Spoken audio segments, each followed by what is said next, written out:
Olá, gente boa, meus santos e minhas santas. Neste terceiro domingo da Páscoa, celebramos a manifestação do ressuscitado no encontro com seus discípulos e também na partilha do pão.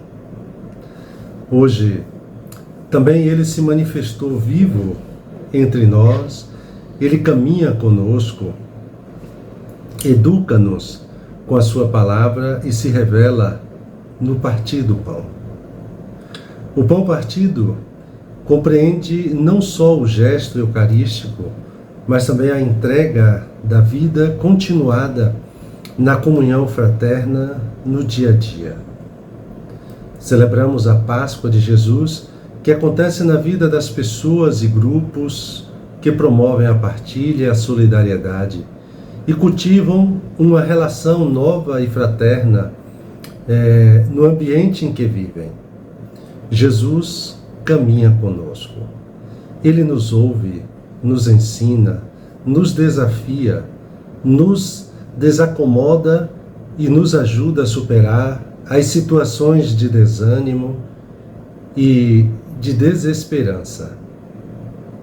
A sua presença na palavra, na Eucaristia e na caminhada fraterna faz arder o nosso coração e nos alimenta para anunciar Jesus e seu Evangelho a todas e também a todos.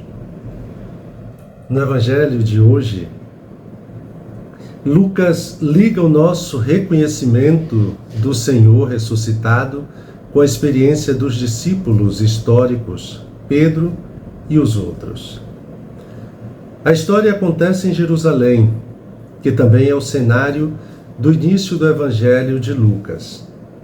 Assim, o evangelista costura os arremates finais do seu texto, mostrando a semente das primeiras comunidades cristãs já reunidas, ainda que em clima de assombro e de incredulidade. O Evangelho nos coloca diante justamente dessa terceira aparição de Jesus ressuscitado, como dizia antes, aos seus discípulos. Em todas as aparições há algo que se repete. Jesus se depara com a resistência dos seus discípulos em crer que ele de fato ressuscitou. Quais são as nossas resistências? O quanto temos consciência das nossas resistências também? Nós resistimos a tudo aquilo que é novo, a tudo aquilo que nos desafia. Nós resistimos a tudo aquilo que diverge da nossa forma de entender a vida, a tudo aquilo que nos desacomoda e nos coloca em crise. Nós resistimos a tudo aquilo que não cabe na nossa compreensão. Assim como os discípulos de Jesus, nós resistimos em acreditar que a vida possa, então, ser diferente daquilo que está sendo. Nós nos acostumamos com a rotina das coisas e essa rotina nos torna, de uma certa forma, apáticos e ascéticos perante a vida. Nós nos acostumamos com as doenças, com as perdas, com as desigualdades e injustiças sociais, com o pessimismo e com a falta de entusiasmo. Deixamos de sonhar, de esperar, de desejar, de crer que a vida possa ser diferente do que é. Resumindo, todas essas resistências formam uma casca dura em nossa cabeça e em nosso coração, de modo que Jesus precisa bater, até que essa casca se quebre e a novidade da ressurreição possa ser acolhida por nós. Por que vocês estão preocupados e por que têm dúvidas no coração? Por que vivemos tomados de ansiedade e de medo, de preocupação? Por que não rezamos o quanto e o como deveríamos rezar? Porque não alimentamos nossa fé, porque desconhecemos as Escrituras, porque cremos somente naquilo que podemos ver e experimentar, porque desconhecemos o poder de Deus, porque damos mais ouvidos ao que as pessoas falam e pensam nas redes sociais do que à voz de Deus em nossa consciência, porque nossa vivência religiosa é superficial, sem profundidade, sem disciplina, porque nossos valores estão invertidos, enfim, porque nós assumimos o papel de pilotos do avião e damos a Deus o papel de copiloto. Como Jesus quebrou a resistência dos seus discípulos, é que ele mostrou-lhes as suas mãos e os seus pés feridos. Vejam minhas mãos e meus pés. Sou eu mesmo. Toquem em mim e vejam. Jesus precisou fazer isso porque o seu corpo estava glorificado pela ressurreição e havia mudado de aparência. No entanto, era o mesmo corpo que havia sido crucificado. Tudo ficaria mais fácil para nós se Jesus fizesse o mesmo, se aparecesse visivelmente e pudéssemos tocar nele. Mas foi ele mesmo quem disse a Tomé: você acreditou porque me viu. Felizes os que creem em mim sem me ver. Sempre que aparece ressuscitado, Jesus mostra aos discípulos as feridas da cruz no seu corpo, glorificado, como se dissesse: estou vivo, que sou eu. Você me encontrará onde quer que haja pessoas que sofrem.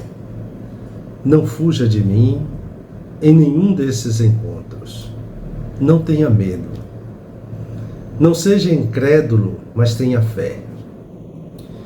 Dizem que o próprio Satanás apareceu a São Martinho sob a aparência de Cristo. No entanto, o santo não foi enganado. Ele perguntou: onde estão as tuas feridas? Não acredito em fé sem feridas, em uma igreja sem feridas, em um Deus sem feridas. Somente o Deus ferido, através da nossa fé ferida, poderia curar o nosso mundo ferido. Isso nos diz o padre Tomás Halick, e que a gente compreenda também e principalmente saibamos lidar com as nossas feridas. Além de mostrar suas feridas aos discípulos, Jesus comeu diante deles um pedaço de peixe assado para ficar claro que ele não é um espírito desencarnado, mas um corpo ressuscitado. Nosso corpo está destinado a ressuscitar. É por isso que a ação pastoral da igreja não se ocupa apenas com a alma da pessoa, mas também com seu corpo, com a sua existência concreta. O próprio Jesus afirmou que ele está presente no corpo faminto, doente, agredido, injustiçado e maltratado.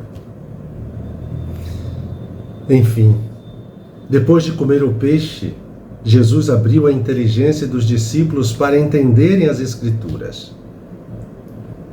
A Bíblia não é um livro de evidências, mas um livro escrito na fé de quem fez uma experiência de Deus para ressuscitar, e principalmente para suscitar fé naquele que a lê. Além disso, a Bíblia não é somente letra a ser lida, mas palavra viva que fala conosco. Somente Jesus pode nos ajudar a interpretar a Bíblia corretamente. Somente Ele pode transformar a palavra da Escritura em espírito e vida dentro de nós. Necessitamos que Jesus abra nossa inteligência, que Ele retire o véu dos nossos olhos para que possamos nos abrir à verdade de Deus, que nos prometeu a vida eterna em seu Filho Jesus Cristo. E Deus não mente. Vós sereis testemunhas de tudo isso.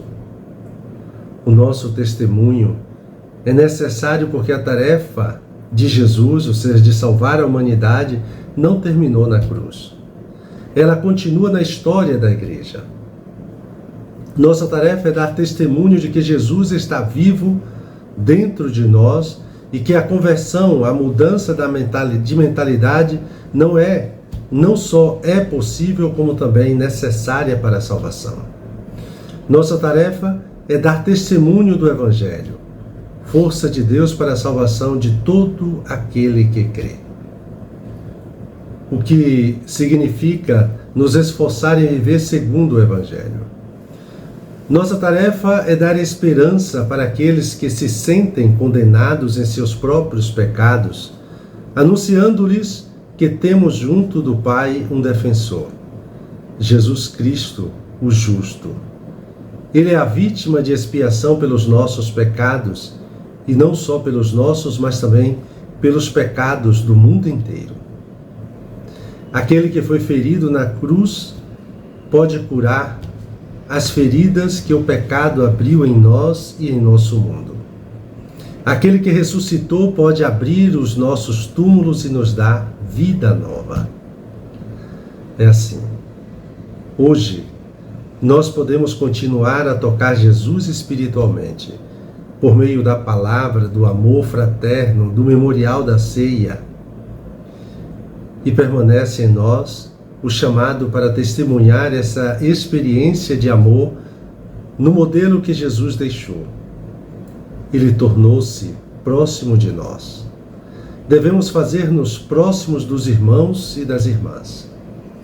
Ele repartiu com as multidões e os discípulos e discípulas a palavra e o pão, tratando com o óleo e o vinho suas feridas. As multidões continuam com fome da palavra e também do pão. Jesus foi misericórdia infinita. Por isso somos chamados a viver dia a dia um amor livre e gratuito, para que essa misericórdia contagie todas as nações. E dando continuidade ao nosso momento de oração, me coloco na presença de Deus como de costume. Recolho-me imaginando-me ali no cenáculo, junto aos discípulos e às discípulas de Jesus. E peço aquilo que quero: alegrar-me sempre, pois o Senhor ressuscitou. E buscando tirar proveito, contemplo a cena. Medito, passo a passo, a experiência da ressurreição. Um santo e abençoado domingo para todos e todas.